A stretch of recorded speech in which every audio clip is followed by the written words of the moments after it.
So I'm really pleased to introduce Winnie Chung. She's the Director of Digital Platforms and CX at Tennis Canada, and she's going to be talking about driving growth, engagement, and loyalty through data-driven marketing. We're going to leave about 10 minutes for questions at the end, so please gather your questions up, and we can have a chat with Winnie afterwards. Thank you so much. So good afternoon, everybody. For those of you who I haven't met, I'm Winnie. I'm the Director of Digital Platforms and Customer Experience at Tennis Canada. I don't know if you can see the slides, but over the past 9 years, my work has really focused on digital transformation. So specifically how technology, data, customer insights all come together to create more meaningful and connected experiences. And at Tennis Canada, I lead our digital strategy across national platforms, so including product innovation, customer engagement, and digital experience optimization. So some of the major initiatives that my team has worked on, and we're only 3 years old, is the redesign and launch of our 2 marquee websites for Tennis Canada and the National Bank Open, which have really helped to drive significant growth and engagement and conversion. And just my background really spans across CRM strategy, data-driven marketing, and cross-functional leadership. At the end of the day, though, a lot of the work that my team and I do really centers around one core belief, which is customer experience is ultimately about the connection, the relevance, and trust. So I'm curious, how many of you are actually familiar with the National Bank Open? A few of you, yeah, also formerly known as the Rogers Cup. So I wanted to give a little intro into kind of what we do. So for those of you that don't know, the National Bank Open is actually the 3rd oldest tennis tournament in the world. Does anyone know what the other 2 tournaments are? Wimbledon is one, yeah.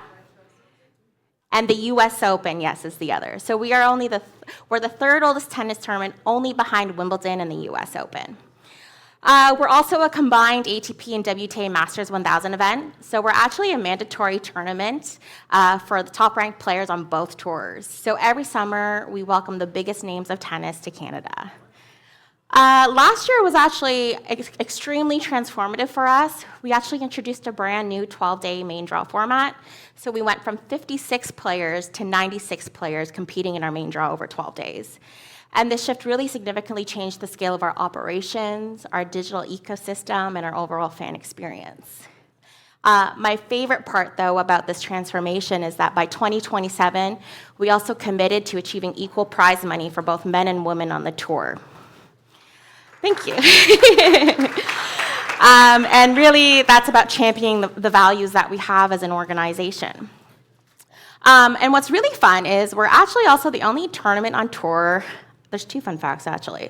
We're the only tournament on tour that takes place simultaneously in both cities. So right here in Toronto, as well as in Montreal. And I also, on the side, like to say we're the only Masters 1000 that's not owned by a billionaire. So you're kind of wondering, why am I talking so much about the National Bank Open? What does that have to do with tennis in Canada? And the truth is, everything. So for those of you that didn't know, Tennis Canada is actually a national sport organization. We're a nonprofit, and we own and operate the National Bank Open tournament, which is really critical because this tournament is actually the economic engine that helps fuel the growth of tennis across Canada. So all net proceeds that we make from our tournament actually gets reinvested back into tennis in Canada. So this goes into things like community programs, grassroots development, high-performance training, and even the infrastructure needed to develop the next generation of Canadian athletes. So when fans buy tickets or engage with our digital platforms or attend the event, they're actually helping to shape the future of tennis in Canada.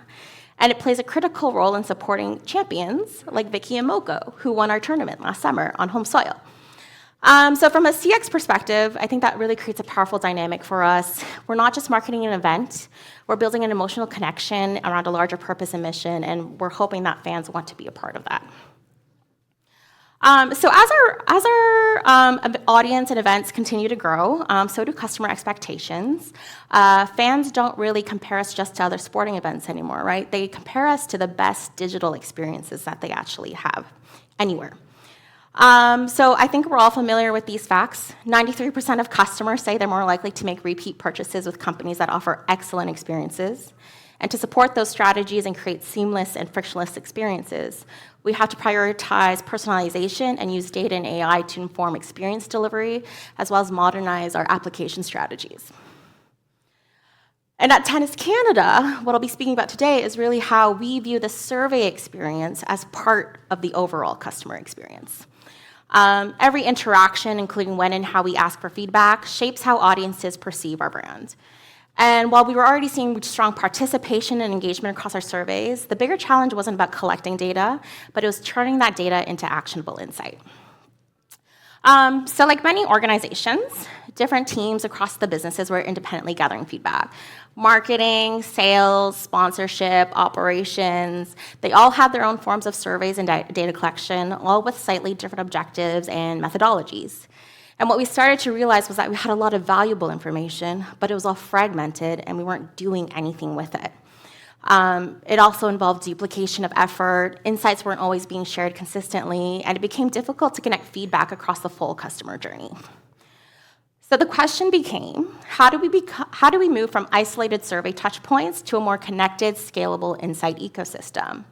So we knew we needed to increase the cadence of feedback collection, not just hearing from our audiences once or twice a year, but continuously across different moments and touchpoints. And equally important, we needed a way to aggregate and centralize those insights so that we could actually understand the end-to-end customer journey in a more holistic way. Because when you collect feedback in silos, we can optimize moments, but when that feedback is connected, you can transform experiences, and through that transformation is where you're going to create value. So looking at that, what was our approach in solving this? So we really started by rethinking our feedback collection, not as a series of standalone surveys, but as a connected research ecosystem. So this is just an example in terms of how we've mapped out our customer journey for fans who actually attend our event. And the goal was to create a governance model that made feedback more intentional, more scalable, and ultimately more actionable. And one of the biggest shifts we made was moving towards shorter, more relevant surveys that were directly tied to specific customer touchpoints, because we know that relevance drives participation. So instead of long generic questionnaires, we really focused on asking the right questions at the right moments, and we also became much more deliberate about customer segmentation. So different audiences interact with our brand in very different ways. So whether you're a first-time fan attending the tournament, a returning season ticket holder, a recreational tennis player, or someone engaging purely through digital channels. So rather than treating feedback as one size fits all, we really tailored our approach to generate more personalized and meaningful insights. We also aligned survey frequency with customer behavior interaction cadence. So the idea wasn't to survey more for the sake of surveying more, it was really to listen continuously and contextually. And importantly, we expanded the way we captured feedback beyond traditional surveys alone. So on the solicited side, when we talk about solicited feedback, we gathered insights through channels like email, QR codes on site, in-app experiences, website intercepts, customer service interactions, and even general population research. But we also recognize that some of the richest customer insight is also unsolicited. So we started incorporating signals from social media listening, call center conversations, and feedback that comes directly through our CRM and sales teams. And this is where the customer journey mapping became critical. So now what we see is how we've aligned our survey touchpoints directly against the customer journey here. So instead of isolated data points, we can now understand how sentiment evolves across the full experience, from awareness all the way to post-event loyalty. And that visibility fundamentally changed the quality of the conversations we could also have internally, because now we're not just measuring transactions, but we're actually understanding the experiences that our fans are having. And ultimately, collecting feedback only matters if you can actually turn those insights into action. The first step for us is really establishing the right cadence for sharing our feedback internally. We collect a lot of data, and most of the time it sits in a report.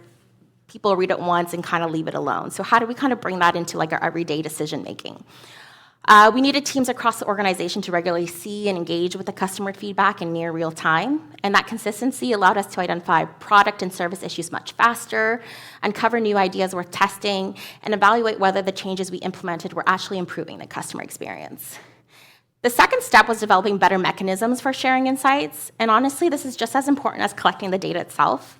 So you really have to think carefully, what's the right format, what's the right platform, how do we make insights accessible and actionable and transparent for different teams? And for us, it was pretty simple. It included a mix of dashboards, recurring reporting, and internal newsletters to really socialize key learnings across the organizations and to make sure that all leaders were looking at the same insights together in the same way. And this is kind of where speed and operational alignment really become important for us. So when we share our insights with the team, our tournament is only 12 days long. So it's not a lot of times to get things right, and every day matters. And I would say, when we're looking at the 80-20 rule, you'd be really surprised at how much of your revenue comes in right before the tournament, despite a year-long sales cycle. So by introducing survey touchpoints directly across the event, through our email, web, and app channels, we were able to gather real-time verbatim feedback from fans that were actively experiencing the tournament. And what we found was some of the most impactful improvements were actually the simplest to action. So for example, we got a lot of feedback, especially, in an August tournament, there's a lot of sun. There were a lot of complaints about the lack of shade on site, and this allowed our operations team to actually install umbrellas and additional shaded areas on site immediately after receiving this feedback. We also saw a lot of complaints about restroom cleanliness, and when you do your post-event surveys, you'd be really surprised at the grudge that people hold against dirty toilets. So this allowed our operations team to actually adjust our janitorial schedules during peak times to ensure that the cleanliness remained throughout the event. And these sound like small operational changes, but like I said, people like to hold grudges. And so they have a massive impact on the overall experience perception. So it's a really great reminder, I think, for all of us that customers don't separate the digital experience from physical experience. To them, it's all one brand experience. And finally, the most important step, which sometimes we tend to forget about, but it's actually closing the loops with customers themselves. We wanted customers to genuinely feel heard, valued, and appreciated for taking the time to provide their feedback.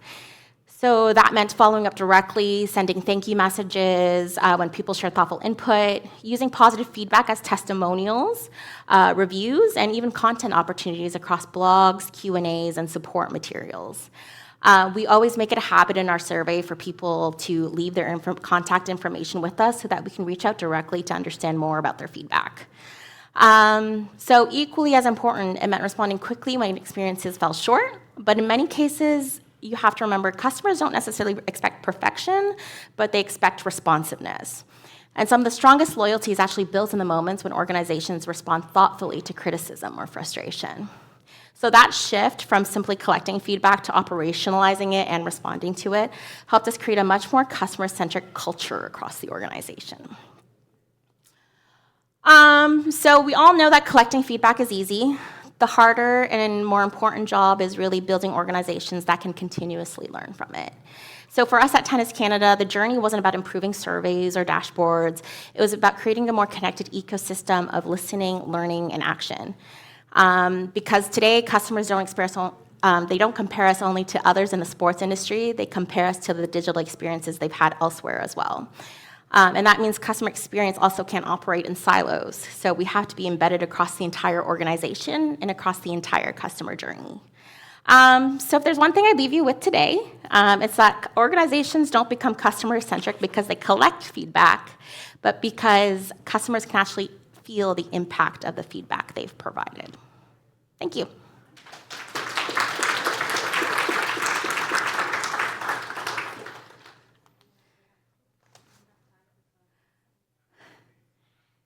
Hello. We have time for some questions. Yep. Here, you can. Operationalizing, getting the quick feedback, timely feedback, particularly when you've got a 12-day tournament and what did that look like? Did you have a team? I'm assuming you had tools that were summarizing, because you'll have quantitative, but definitely some of the things you talk about would have come out in your qualitative questions. Correct, yeah. So actually a lot of the feedback that we actioned in real time came from our qualitative data. So it was about choosing the right surveying platforms that could provide that data to us in real time rather than like waiting till the end of the tournament, for example. We have an in-house analytics team that would collect that feedback every day. They would actually go through and kind of find what were the general themes, what were the most kind of important verbatim comments, and that was actually shared with all of the decision makers at the leadership level on a daily basis so that they could address with their teams operationally what needed to change for that day or going forward. Yeah.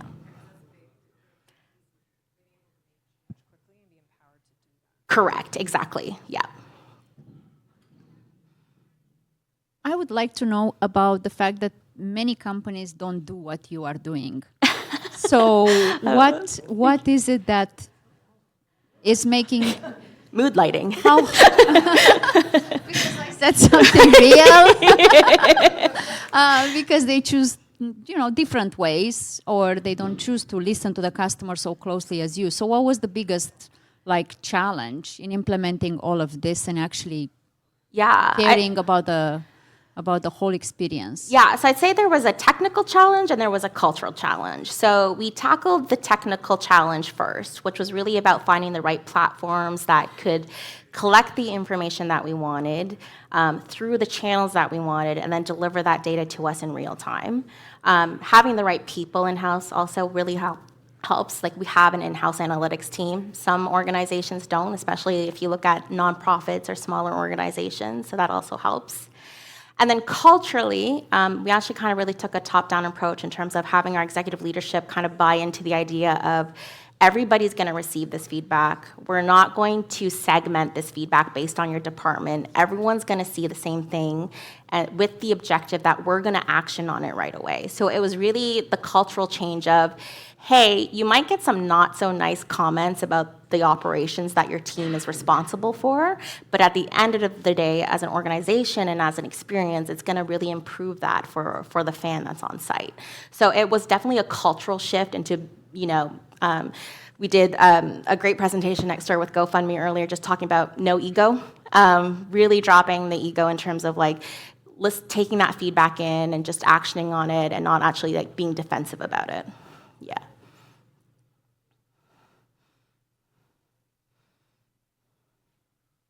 I do not play tennis, so I'm going to say... I didn't play tennis either before I started. Serena Williams, yes, compared to the amazing woman who won the tournament. Yes. How are you treating your players equitably rather than equally when it comes to prize money, and equitably when it comes to male and female tournaments to make it competitive? Because in the real world, if you take it out of tennis, if Madonna comes to town or Taylor Swift or someone unknown, as a fan, I pay a different price, and that is equitably priced to ensure that the competitiveness is there. How do you address equity in your organization? I heard a lot about equality. Equality is not necessarily the same thing as equity. Yeah. So in terms of equity, we do actually have a Women and Girls Advancement department at Tennis Canada that really focuses on the development of women in tennis. So this isn't just about players, it's also about making sure that we have women coaches, that we have women staff, and that we have infrastructure to support, women that are interested in playing in tennis. We also have a focus on our U15 girls development. So I don't know if you know this, but actually girls are more likely to drop out of a competitive sport aged 15 or under, just due to the competitive nature and the pressure that girls experience. So really focusing on mechanisms to protect girls, making sure that they feel safe as they're growing up in the sport. Sport safety is a huge pillar that we have at Tennis Canada, and that's part of the reason, especially when you see what happens with other national sports organizations. So making sure that tennis and that girls growing up in the sport feel safe. So does that answer your question in terms of equity? We do a lot of programs that really support the development of women in tennis, and obviously what's nice about our tournaments at the professional level is that because the men's and women's tours actually rotate between both cities, a bit of background for tennis if you don't know, men's tennis tournaments actually have higher standards that you have to adhere to when you're actually hosting a tournament. So the women actually benefit from a lot of the programs that we invest in to meet those standards, like our sports science facilities that we have downstairs. We got a couple more. Thanks. Given that the National Bank of Canada is unique, operating in two different cities, Toronto and Montreal. Yes. How do you guys centralize the customer feedback, while operating across the two cities? And I guess the way I'm looking at it, they're two different personas. Absolutely.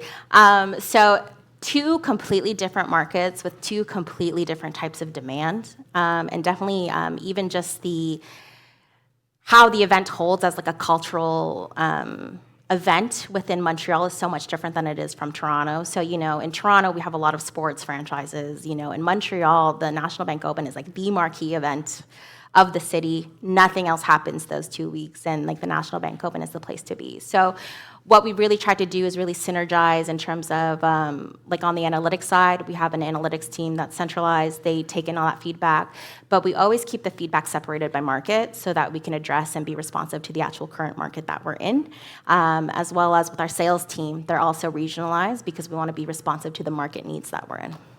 Yeah. My name is Joelle, and I work for a professional sports team. So I work for the CFL, the Saskatchewan Roughriders specifically. Nice. So my big question would be the feedback. We send out surveys after every game requesting feedback from our customers. It's not always received well, to be honest. Like they're sick of filling out the surveys. But what are some specific examples that you can provide to gather that feedback in real time? Is it QR codes in the bathrooms? Is it a survey during the game? Like, what is it specifically? Yeah. Or can you provide a specific example? For sure. So I think it's finding the right moments that work for your fans. So fans are always going to be exhaustive if you ask for too many surveys or if the survey is going to be too long. If you haven't already, just implementing like a UTM structure to track where all your survey responses are coming from so you can understand where the best channel is to solicit feedback. I think for us, what we also did was we actually implemented a point right after purchase. So even before they come on site, we asked them, how was your experience actually buying your ticket? And that kind of feeds a lot of, that gives us a lot of feedback that we can actually bring into like tournament time or for you specifically game day as well. And then lastly, incentivization. Fans don't really want to fill out surveys anymore without some sort of incentive or reward. So there's a lot of cool things that you can do pre-game day. So for us, like it doesn't actually cost you as a sports organization money to give away a free pair of tickets, right, for filling out the survey and doing a draw. So that's one way that we get more kind of participation there that way. And if you have long surveys, just really work on cutting down the survey length. No problem.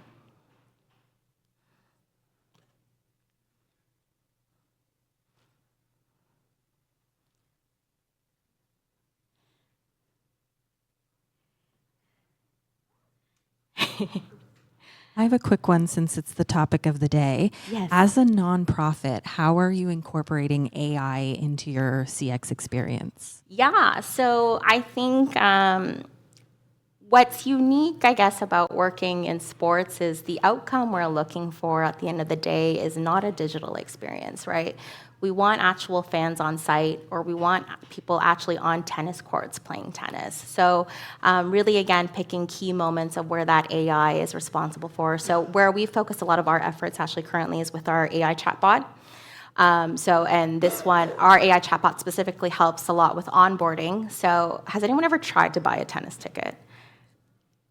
Yeah, if you've never bought a tennis ticket before, it's actually really confusing because there's like 100 different ways that you can buy a tennis ticket. And there's different products because there's something there for everybody. So our AI chatbot actually can do qualifying questions, and it'll basically ask you, what kind of experience do you want? And then it'll actually recommend the type of ticket you should purchase. as well as obviously a button directly to buy the ticket if you're ready. So that's kind of where we're implementing AI, and it's in those moments. We use it, like everyone else, just in terms of like FAQs, answering questions. It's linked to our FAQs and help center. But what we've noticed, in our AI, and especially with our demographic, because tennis fans tend to be older as well, we found like 30% of our AI conversations, they still ended up asking to speak to a person directly. So there's still this human aspect that people are expecting. So again, we really use it to kind of ease their decision making and kind of simplify that process for them. But at the end of the day, that's not the experience we're selling. The experience we're selling is in the stadium to watch the best players on the court. Yeah. Any other questions? All right. Well, let's get a 4-minute head start then and Fabulous. get ahead of the lineup for refueling on your beverages. Perfect. Okay, thank you, everybody. Thanks, everyone. Thank you, Winnie. That was great.